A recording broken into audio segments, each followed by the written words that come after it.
Margaret Coyle paid $22 for 60 acres of dead orange grove, and the auctioneer in Levy County, Florida, had already started folding his papers when she raised her hand.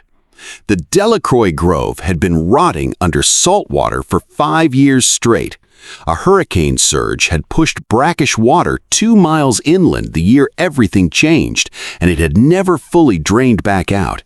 The citrus trees stood in rows like gray skeletons, their trunks ringed white with dried salt, their branches bare even in summer. Nobody in the county wanted land that tasted like the sea. "You're buying a graveyard," the man beside her muttered. Cyrus Doyle, who ran the feed store and had come to the auction only to watch. "Trees don't come back from salt water, Margaret, not ever." "I bought 60 acres, Margaret said. "The salt is just passing through." 6 weeks later, a small herd of goats nobody else wanted would lead her straight to the reason that grove had never fully recovered, and straight to the reason it didn't have to be that way. Margaret Coyle was 41, raising her nephew Wyatt, 14, alone on Coyle Farm after her sister passed. The farm ran on a small dairy herd, a citrus stand at the roadside, and whatever the old milting equipment could still manage. The 2 years before Delacroix had already been hard. A well pump failure had cost her a season's irrigation. A sick cow had drained savings she didn't have to spare. The bank had given her 74 days to show progress on the note. The grove wasn't part of any plan. Margaret had gone to that auction for a small parcel of pasture 2 lots down, and it sold before she got her hand up. She was standing on the courthouse steps, ready to drive home empty, when the Delacroix number came up, and the whole crowd went quiet, the way a crowd goes quiet around something nobody wants. She raised her hand before she decided to. The Delacroix family had run the grove for 2 generations before the youngest, with no interest in farming, sold the mineral rights to a company that dredged a canal along the property's edge for a few profitable years before walking away. Nobody understood until later that the dredging had cracked open an old saltwater intrusion point, letting brackish water creep steadily into ground that had never known it before. Old Delacroix died 2 years into the flooding. The county seized it for unpaid taxes. Auction after auction. Silence. Margaret walked the grove the same afternoon she signed the paper, boots sinking into salt-crusted mud. Along the high ground at the property's north edge, a scatter of trees still held real green. Toward the center, where the brackish water pooled and sat, the trees were dead standing, bark peeling, wood gray and brittle. An old blockhouse farmhouse sat on the highest rise, shutters gone, roof sound. Near the entrance, a collapsed packing shed, and running through the grove's low center, a choked-off canal ditch, thick with saltbush, hinted that somebody had once tried to manage water here. Word moved through the county fast. They started calling her the Salt Lady, half joking, half doubtful, at the co-op and after church. Someone said she'd misheard the bid. Someone said the first hard rain would wash away whatever money she still had left.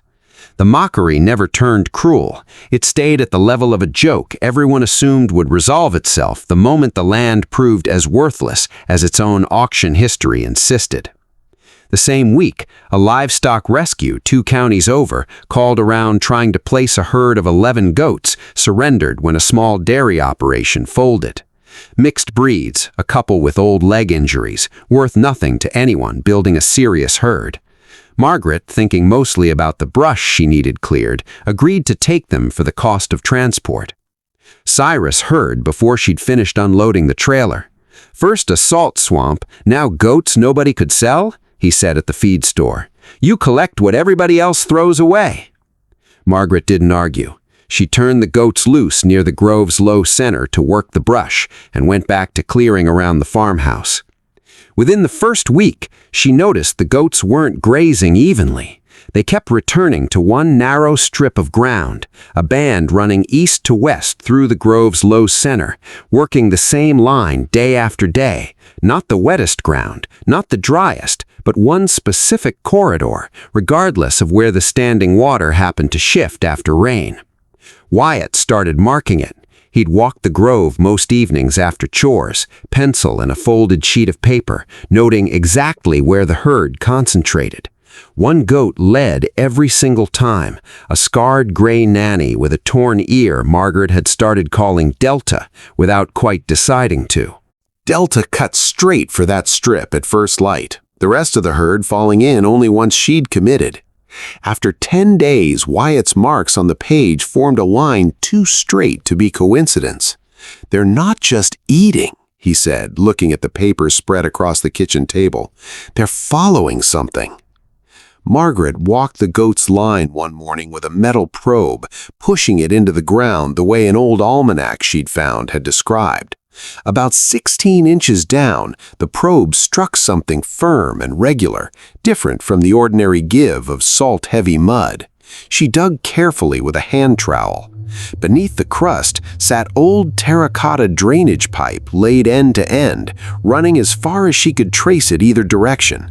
The goats had been following the faint depression the buried pipe made in the ground above it, exactly the kind of place that gathered the tender growth goats preferred. The county clerk, after some digging through unopened boxes, produced a 1951 land improvement survey. It showed a full drainage network under the grove's low ground, pipelines feeding a central collector, which fed a tide gate at the property's western edge, once meant to let fresh water out and keep brackish water from pushing back in. Old Delacroix's father had built it right after the war, back when growers still fought salt water this way by hand. Nobody had maintained the tide gate in decades. Once the dredging opened the new intrusion point, the old system, already weak, simply couldn't hold the line anymore. The grove didn't die because the ground was bad. It died because the thing that once kept the salt out got forgotten, along with everyone who used to tend it. With the bank's clock running, Margaret moved too fast. She found what she believed was the tide gate structure and forced it open without first checking every line feeding into it, telling herself every day of standing salt water was a day she couldn't afford to lose. The collector released years of trapped brine and silt all at once, a sudden black surge that knocked her back a step. The old gate structure, already crumbling, gave way under the pressure, and the released water carved a new channel straight through a stand of the grove's healthiest surviving trees, undermining roots that had somehow survived 5 years of salt, only to be threatened in minutes by the very fix meant to save them. 3 of those trees came down within the week. Margaret stood at the edge of the new channel with Wyatt beside her, both silent for a long moment before she made herself say it out loud. "I opened the gate before I understood what was still feeding into it," she said. "The system didn't fail, I did." She reached out to a retired county extension agent, Delphine Arsenault, 76, who'd spent decades working exactly this kind of old coastal drainage before retiring.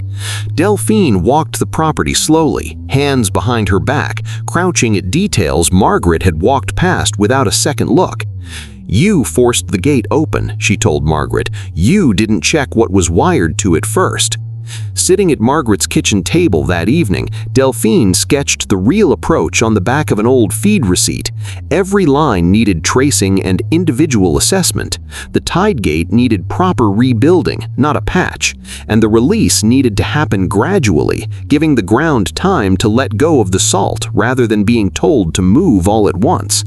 "Water that's carried salt that long doesn't want to be rushed," Delphine said. "You convince it slowly, or it takes whatever's in its way." Margaret and Wyatt rebuilt the whole system over the following weeks, tracing each line, finding 2 collapsed beyond repair, 2 sound enough to simply clear, 2 needing partial replacement. They rebuilt the tide gate properly, Delphine showing them how to set it so it would let fresh water out and keep the tide from pushing back in. They staged the release over 6 weeks, watching, adjusting, refusing to repeat the mistake that had already cost 3 trees. The change came slowly. Standing brine that had covered a third of the grove retreated week by week. By the 6th week, ground that hadn't been dry in 5 years began, for the first time anyone could remember, to actually hold its shape underfoot. Delphine and Margaret walked the grove tree by tree after that, checking bark for green beneath the surface, checking root flare for rot. Of roughly 500 trees still standing, they marked just under 340 as genuinely viable. Late that summer, a tropical system stalled over the county for 3 days, dropping rain the Weather Service called the heaviest in over a decade. Margaret and Wyatt checked every line the evening before it hit. Delphine called twice from her own home rather than drive out in weather that severe. Margaret stayed at the grove through the worst of it, checking the collector by lantern light every 2 hours, adjusting the gate as pressure built. Wyatt took his own turns, calling out numbers over the sound of rain on the old farmhouse roof. By the second night, water moved through every line at a volume higher than the system had ever carried. The gate held. Elsewhere in the county, 2 creeks overran their banks, and a stretch of county road washed out entirely. Cyrus lost a length of fence to erosion on land that had never flooded before. A land developer named Foster Rourke had been quietly tracking the Delacroix property for over a year, planning to buy it cheap once the salt made farming impossible to argue for, and convert it into waterfront lots. He'd missed the auction chasing a different property, and once word of Margaret's drainage success reached him, he drove out himself with an offer that would have cleared her debt many times over. "You took a worthless salt flat and made it valuable," he told her. "Let me take it the rest of the way." "The rest of the way for you means bulldozing 300 trees I just spent a summer proving were still alive?" Margaret said. When the offer failed, Rourke's surveyor challenged the property's boundary lines, claiming a discrepancy that would have shifted the grove's best drained ground onto a parcel he'd already optioned. Margaret went back to the county clerk, and together they pulled every deed going back a century. The boundaries matched the 1951 survey exactly. Rourke's claim rested on an outdated map superseded decades earlier. The challenge collapsed within a week. By the following spring, roughly 280 of the marked trees had leafed out and set fruit for the first time in 6 years.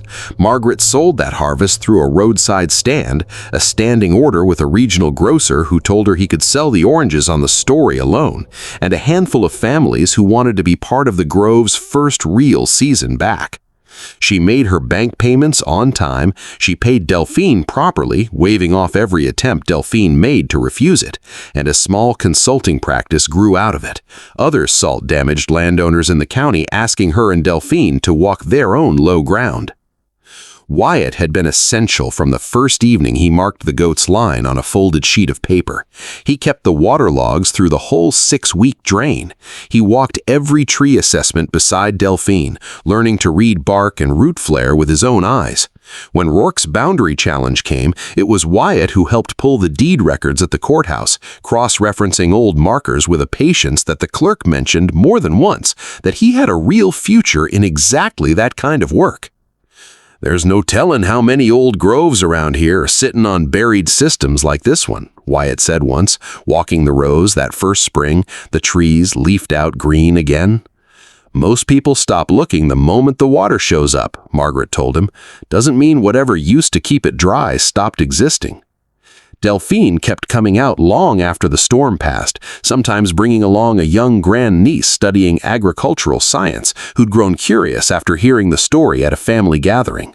Margaret watched them walk a new client's low field one afternoon and understood that whatever knowledge had nearly disappeared from that stretch of coast was in some small way finding its way into new hands. Margaret picked the first ripe orange of that recovering grove alone one morning before anyone else was there for it. She turned it over in her hand, smaller than a healthy grove would have. Produced, a little uneven, but real, grown on ground that had spent 5 years unable to grow anything at all. She brought it home that evening and split it with Wyatt at the kitchen table, the same table where they'd once spread out a hand-drawn goat map and a brittle 1951 survey, trying to make sense of a mystery neither of them understood yet. "Worth the $22? Wyatt asked around a mouthful of orange. "Worth considerably more than that, but yes." The following autumn, a full year after she'd raised her hand on a courthouse step nobody else wanted, the Delacroix Grove carried its second real harvest, larger than the first. The old farmhouse had a sound roof now, and Margaret had started spending occasional nights there when the harvest schedule ran long. Down near the entrance, a handful of Delta's descendants still worked the shallow margins of what remained of the old wet ground, an ordinary sight now, rather than the mystery it had once been. A pickup idled at the gate one afternoon, a young couple starting their own small grove 2 counties over, come to ask whether Margaret would look at a stretch of their own ground that had never quite drained right. She checked the collector first, the same order she always checked things in now, before she walked down to meet them.